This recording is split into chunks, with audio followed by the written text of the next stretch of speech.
Hello students. मैं आशा करता हूँ कि आप लोग घर पर सेफ होंगे, अच्छे होंगे। आज के लेक्चर में हम लोग चैप्टर नंबर 6 टिश्यूज़ जो अभी अभी हमने ख़त्म किया है उस चैप्टर का एक बहुत ही अच्छा रिवीजन करेंगे। मैं आपको ओवरऑल इस चैप्टर में क्या पढ़ा है, हम लोगों ने क्या जाना है, क्या सीखा है, सब चीज़ें बहुत ही ब्रीफ में बताऊंगा। ओके, और हिंदी में एक्सप्लेन करूंगा ताकि आपके दिमाग में बहुत अच्छे से वो रह सके। ओके, और आप बहुत आसानी से टिश्यूज़ चैप्टर को समझ सकें। तो चलिए शुरुआत करते हैं टिश्यूज़ की। तो टिश्यूज़ होते क्या हैं? बहुत सारे सेल, बॉडी के बहुत सारे सेल्स जब मिलकर एक पर्टिकुलर शेप, साइज और फंक्शन का रूप ले लेते हैं। ओके, जैसे अगर मैं एग्जांपल दूं तो क्लास के जितने भी स्टूडेंट्स हैं सबको मैं एक काम करने के लिए लगा दूं कि आप लोग जाइए और बड़ा सा हॉल है उसकी साफ़ सफाई करिए। तो आप सब मिलकर उस हॉल की साफ़ सफाई करने लगेंगे। तो आप सब जितने भी लोग हैं क्लास के, सबका एक ही काम हो गया, क्या? साफ़ सफाई करना। तो वैसे ही कुछ ग्रुप ऑफ सेल्स होते हैं, उनको एक पर्टिकुलर काम थमा दिया जाता है बॉडी के द्वारा कि ये सेल्स जो हैं, ये ग्रुप ऑफ सेल्स जो है ये पर्टिकुलर काम करेंगे। तो उन्हीं ग्रुप ऑफ सेल्स को क्या बोलते हैं? टिश्यूज़। ओके, इंग्लिश में क्या बोलते हैं? Group of cells which are specialised for a particular function to perform are known as tissues. ठीक है, तो बहुत सारे सेल मिलकर जब एक पर्टिकुलर काम को करने लगते हैं तो उनको साथ में क्या बोल देते हैं? टिश्यूज़। अब टिश्यूज़ दो तरह के होते हैं, एनिमल में पाए जाने वाले एनिमल टिश्यूज़ और प्लांट्स में पाए जाने वाले प्लांट टिश्यूज़। तो सबसे पहले हम प्लांट टिश्यूज़ की बात करेंगे। ठीक है, तो यहाँ पर एक क्वेश्चन पूछा गया है कि क्या प्लांट और एनिमल के टिश्यूज सेम होते हैं? नहीं, क्योंकि दोनों की बॉडी डिज़ाइन ही अलग है। प्लांट्स को मूवमेंट की ज़रूरत नहीं पड़ती क्योंकि प्लांट्स एक जगह स्टिल रहते हैं। एनिमल्स को मूवमेंट की ज़रूरत पड़ती है क्योंकि वो फूड, शेल्टर और मेट्स की तलाश में एक जगह से दूसरे जगह पर घूमते रहते हैं। इसीलिए दोनों का बॉडी का डिज़ाइन अलग अलग है, दोनों में टिश्यूज़ भी अलग अलग पाए जाते हैं। ओके, तो सबसे पहले हम शुरुआत करते हैं प्लांट टिश्यूज़ से। तो प्लांट टिश्यूज़ दो पार्ट में डिवाइड होते हैं, मेरिस्टेमेटिक और परमानेंट। तो जो मेरिस्टेमेटिक टिश्यूज़ होते हैं वो अपने जीवन भर ग्रो करते रहते हैं या डिवाइड करते रहते हैं। वो हमेशा डिवाइड करते रहते हैं, ऐसे टिश्यूज़ होते हैं मेरिस्टेमेटिक टिश्यूज़। तो ये किस लिए रिस्पॉन्सिबल होंगे?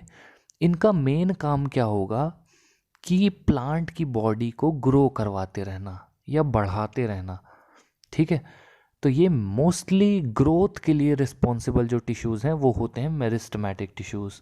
ओके, तो मेरिस्टेमेटिक टिश्यूज़ कहाँ पर पाए जाएंगे पहले हम ये देख लेते हैं। कौन कौन से हिस्से ग्रो करते हैं प्लांट्स के, आप ही सोच के देखिए। ऊपर का स्टेम का ऊपर का हिस्सा जो होता है जिसको हम प्लांट की बॉडी बोलते हैं, एरियल पार्ट बोलते हैं, वो हिस्सा ग्रो करता है और रूट्स ग्रो करती हैं। ऊपर का हिस्सा आसमान की तरफ ग्रो करता है और रूट्स ज़मीन के अंदर ग्रो करती हैं।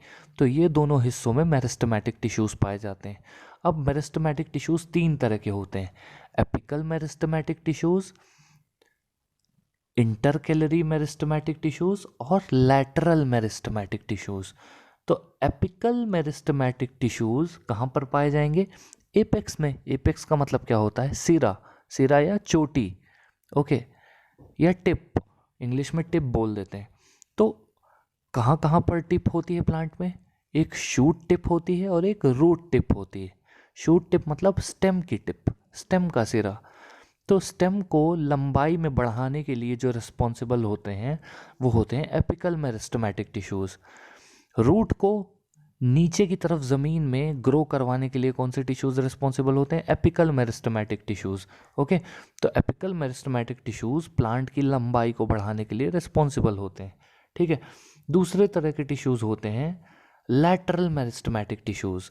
लैटरल मेरिस्टेमेटिक टिश्यूज़ प्लांट्स की चौड़ाई को बढ़ाने का काम करते हैं या विड्थ को बढ़ाने का काम करते हैं या गर्थ को बढ़ाने का काम करते हैं, तीनों एक ही बात है। ओके, तो प्लांट्स की जो चौड़ाई है चाहे वो रूट की चौड़ाई हो, चाहे शूट की चौड़ाई हो, चाहे स्टेम की, चाहे ब्रांचेस की, चाहे लीव्स की, सब जगह चौड़ाई के लिए कौन रिस्पॉन्सिबल होता है? Lateral meristematic tissues. अब तीसरे तरह के मेरिस्टेमेटिक टिश्यूज़ हैं इंटर कैलरी मेरिस्टेमेटिक टिश्यूज़। तो inter calorie meristematic tissues plant में नए नए हिस्सों को ग्रो करवाने में मदद करते हैं। जैसे नई नई टहनियाँ निकलनी हो तो वहाँ पर इंटर कैलरी मेरिस्टेमेटिक टिश्यूज़ पाए जाएंगे। नोड्स में, नोड्स क्या होती हैं? जहाँ जहाँ से नई टहनी, पत्तियाँ, नई ब्रांचेस, ठीक है, नए प्लांट पार्ट्स निकलते हैं, वो कहलाते हैं नोड्स। तो नोड्स में इंटर कैलरी मेरिस्टेमेटिक टिश्यूज़ पाए जाएंगे। आप देखिए जहाँ पर इंटर कैलरी मेरिस्टम लिखा है वहाँ से बगल में एक ब्रांच निकल रही है, वहाँ पर ग्रीन कलर का एरिया है। नीचे भी जहाँ पर ग्रीन कलर का एरिया वहाँ से एक ब्रांच निकल रही है। तो यहाँ सब जगह इंटर कैलरी मेरिस्टेमेटिक टिश्यूज़ पाए जाते हैं जो कि नए नए प्लांट पार्ट्स को निकलवाने में हेल्प करते हैं। ओके, सो या इंटर कैलरी मेरिस्टेमेटिक टिश्यूज़ की वजह से ही नए तरह के प्लांट पार्ट्स निकलते हैं। ठीक है, अब 3 तरह के मेरिस्टेमेटिक टिश्यूज़ हो गए। कौन कौन से? Apical meristematic tissues, inter calorie meristematic tissues और लैटरल मेरिस्टेमेटिक टिश्यूज़। अब हम पढ़ते हैं परमानेंट टिश्यूज़ के बारे में। तो परमानेंट टिश्यूज़ परमानेंट कैसे हो जाते हैं? तो यही जो मेरिस्टेमेटिक टिश्यूज़ होते हैं, जब ये ग्रो करना, डिवाइड करना बंद कर देते हैं और एक काम पकड़ लेते हैं, बस एक ही काम करना है, ठीक है, ऐसा ठान लेते हैं, तब ये बन जाते हैं परमानेंट टिश्यूज़। ठीक है, ये परमानेंट हो जाते हैं। ठीक है, तो इस पर्टिकुलर शेप, साइज और फंक्शन को अटेन करने को बोलते हैं डिफरेंशिएशन। जब कोई मेरिस्टेमेटिक टिश्यू एक पर्टिकुलर शेप में आ जाए, एक पर्टिकुलर साइज का हो जाए और एक पर्टिकुलर काम को करने लगे, तो उस मेरिस्टेमेटिक टिश्यू को हम बोल देते हैं कि उसमें डिफरेंशिएशन हो गया है और वो बन गया है परमानेंट टिश्यू।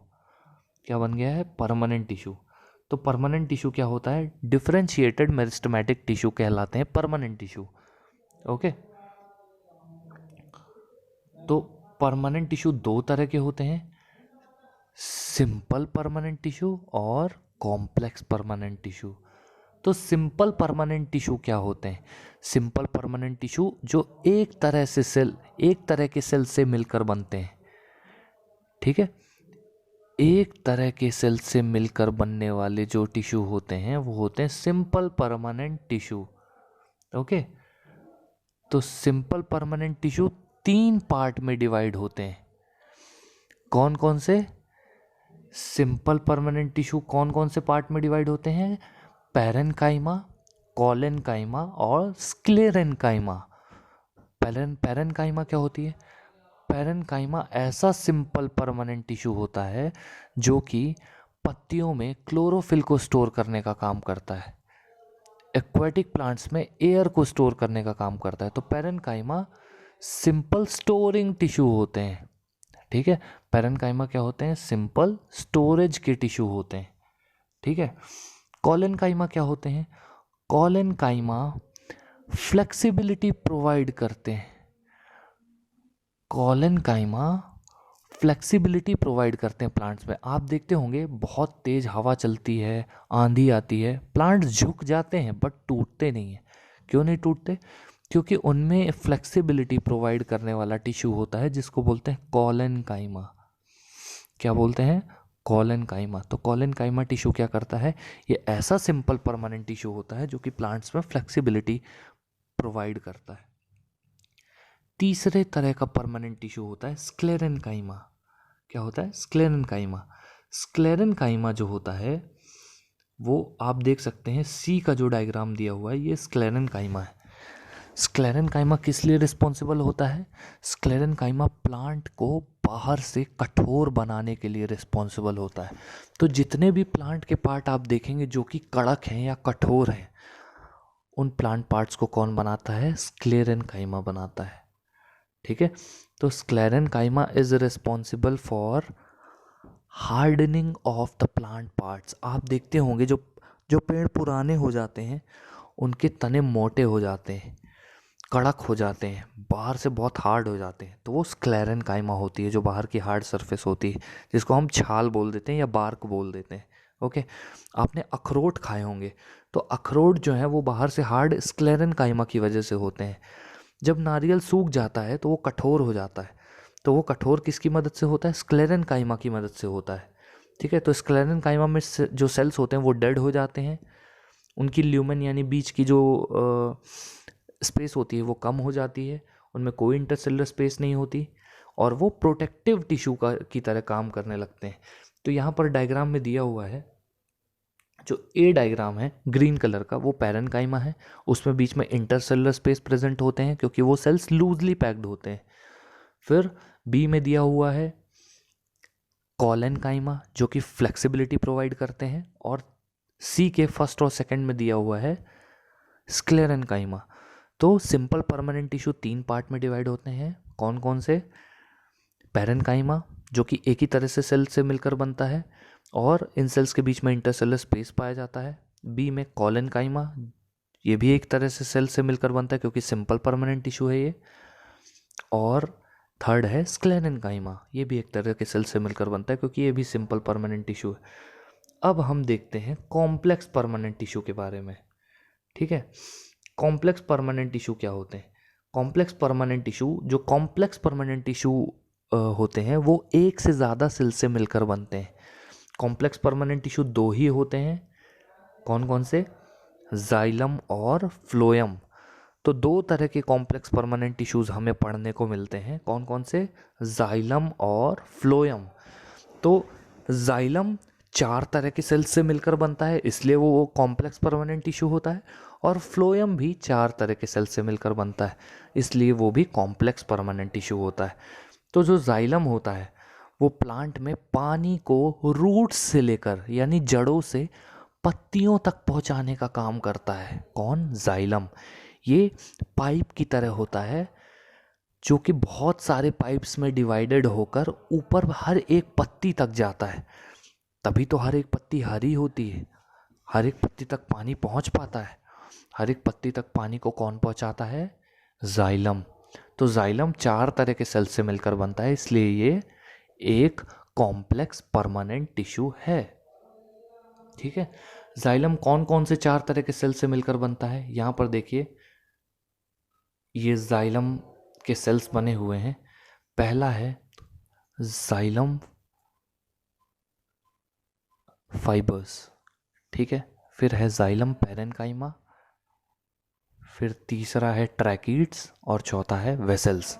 तो ट्रैकीड्स और वेसल्स जो होते हैं वो पानी को ऊपर चढ़ाने में मदद करते हैं, और जो जाइलम पैरेन्काइमा है वो ट्रैकीड्स, वेसल्स और जाइलम फाइबर्स को खाना देने का काम करती है, क्योंकि उसमें फूड स्टोर रहता है एनर्जी के फॉर्म में। ठीक है, तो इनको ज़िंदा रखने के लिए, अब ये 2 सेल्स जो ट्रैकीड्स और वेसल्स हैं, इनको ज़िंदा भी तो रखना है, इनको पानी भी तो चाहिए, इनको खाना भी तो चाहिए, तो इनको खाना कौन देता है? Xylem parenchyma. और जाइलम फाइबर्स क्या करते हैं? इन तीनों सेल्स को सपोर्ट प्रोवाइड करते हैं। कौन तीनों सेल्स को? ट्रैकीड्स, वेसल्स और जाइलम पैरेन्काइमा को जाइलम फाइबर्स सपोर्ट प्रोवाइड करते हैं। ठीक है, तो जाइलम फाइबर्स हो गए सपोर्ट के लिए, जाइलम पैरेन्काइमा हो गया खाने को स्टोर करने के लिए, और ट्रैकीड्स और वेसल्स किस लिए हो गए? पानी को ऊपर पहुंचाने के लिए। ये पतली पतली ट्यूब्स के जैसे होते हैं, ये पानी को ऊपर पहुंचाने में मदद करते हैं। ठीक है, अब अगला परमानेंट टिश्यू है, अगला कॉम्प्लेक्स परमानेंट टिश्यू है फ्लोएम। फ्लोएम 4 तरह के सेल्स से मिलकर बनता है, कौन कौन से? Sieve plate, sieve tubes, phloem parenchyma और कंपेनियन सेल्स। ठीक है, तो मेनली 5 से बनता है, बट यहाँ पर 4 ही लिखे हुए हैं, कौन कौन से? Sieve plate, sieve tube, phloem parenchyma और कंपेनियन सेल्स। एक और सेल्स होते हैं फ्लोएम फाइबर्स। तो फ्लोएम फाइबर्स क्या करते हैं? सपोर्ट करने का काम करते हैं फ्लोएम के बाकी सेल्स को। ठीक है, फ्लोएम पैरेन्काइमा वही काम करती है फूड को स्टोर करने का, और सीव ट्यूब्स क्या करते हैं? सीव ट्यूब से जो खाना तैयार होता है वो ट्रांसपोर्ट किया जाता है। ठीक है, तो फ्लोएम का काम मैं पहले बता दूं क्या होता है। फ्लोएम के सेल्स तो मैंने पहले बता दिए, लेकिन फ्लोएम का काम बता देता हूँ। पत्तियों में जो फोटोसिंथेसिस प्रोसेस से खाना तैयार हुआ है, ग्लूकोज तैयार हुआ है, तो उस ग्लूकोज को या सुक्रोज को हर एक प्लांट सेल तक पहुंचाने का काम करता है फ्लोएम। ठीक है, तो जाइलम और फ्लोएम में डिफरेंस क्या हुआ? जाइलम पानी पहुंचाता है, कहाँ से? रूट से लेकर पत्तियों तक, यानी नीचे से ऊपर। लेकिन फ्लोएम पत्तियों में बने खाने को हर डायरेक्शन में पहुंचाता है। ठीक है, उस पर कोई स्पेसिफिक डायरेक्शन नहीं है कि नीचे से ऊपर या ऊपर से नीचे, वो हर डायरेक्शन में उसको खाने को पहुंचाना पड़ता है। वो नीचे रूट्स तक भी पहुंचाता है, ऊपर स्टेम्स तक भी पहुंचाता है, ब्रांचेस तक भी पहुंचाता है, हर जगह खाने को पहुंचाता है। तो फ्लोएम में मूवमेंट कैसा हो गया? Multi directional. और जाइलम में मूवमेंट हो गया वाटर का कैसा? Uni directional. फ्लोएम क्या ट्रांसपोर्ट करता है? सुक्रोज या ग्लूकोज और बाकी सारे मिनरल्स। और जाइलम क्या ट्रांसपोर्ट करता है? वाटर और मिनरल्स। ओके, तो फ्लोएम कितने तरह के सेल से मिलकर बन रहा था? 4 तरह के सेल से मिलकर बन रहा था। कौन कौन से? वैसे तो 5 तरह के सेल से मिलकर बनता है, लेकिन यहाँ पर 4 ही लिखे हुए हैं, लेकिन पांचों मैं आपको बता देता हूँ। Phloem fibres, sieve tubes, sieve plate, phloem parenchyma और कंपेनियन सेल्स। ओके, तो ये हो गया आपका सेकेंड कॉम्प्लेक्स परमानेंट टिश्यू, जिसको बोलते हैं हम फ्लोएम। अब नेक्स्ट हम स्टडी करेंगे अगले लेक्चर में एनिमल टिश्यूज़ के बारे में। तो एनिमल टिश्यूज़ मेनली, अभी मैं थोड़ा सा इंट्रोडक्शन दे देता हूँ। एनिमल टिश्यूज़ एनिमल की बॉडी को चलाने के लिए रिस्पॉन्सिबल होते हैं, या एनिमल की बॉडी या ह्यूमन बींग्स की बॉडी किससे मिलकर बनती है? एनिमल टिश्यूज़ से मिलकर बनती है। तो एनिमल टिश्यूज़ 4 तरह के होते हैं: epithelial tissue, muscular tissue, nervous tissue और cardiac tissue. Okay, connective tissue. ठीक है, तो 4 तरह के कौन कौन से सेल्स टिश्यूज हो गए एनिमल्स के? Epithelial tissue, muscular tissue, nervous tissue और कनेक्टिव टिश्यू। ठीक है, एपिथेलियल टिश्यू हमारी बॉडी की कवरिंग के काम आते हैं, जैसे स्किन। स्किन हमारी बॉडी को कवर करके रखती है। ऑर्गन्स की कवरिंग ये भी एपिथेलियल टिश्यू करती है। फिर मस्कुलर टिश्यू क्या काम करती है? हमको मूवमेंट करवाने में मदद करती है। एनिमल बॉडी को मूवमेंट कराने में या चलने फिरने में कौन मदद करता है? Muscular tissue. ओके, क्योंकि मस्कुलर टिश्यू का काम क्या होता है? कॉन्ट्रैक्शन और रिलैक्सेशन का। अब तीसरे तरह के कौन से टिश्यू हो गए? Connective tissue. कनेक्टिव टिश्यू पूरी बॉडी में कनेक्शन करने का काम करती है। ठीक है, हर एक बॉडी के सेल को एक दूसरे सेल से जोड़ने का काम करती है। तो कनेक्टिव टिश्यू का एग्जांपल हो गया ब्लड और बोन। बोन से पूरी बॉडी का स्ट्रक्चर जुड़ा हुआ रहता है, हर एक पार्ट जुड़ा हुआ रहता है हड्डी की मदद से।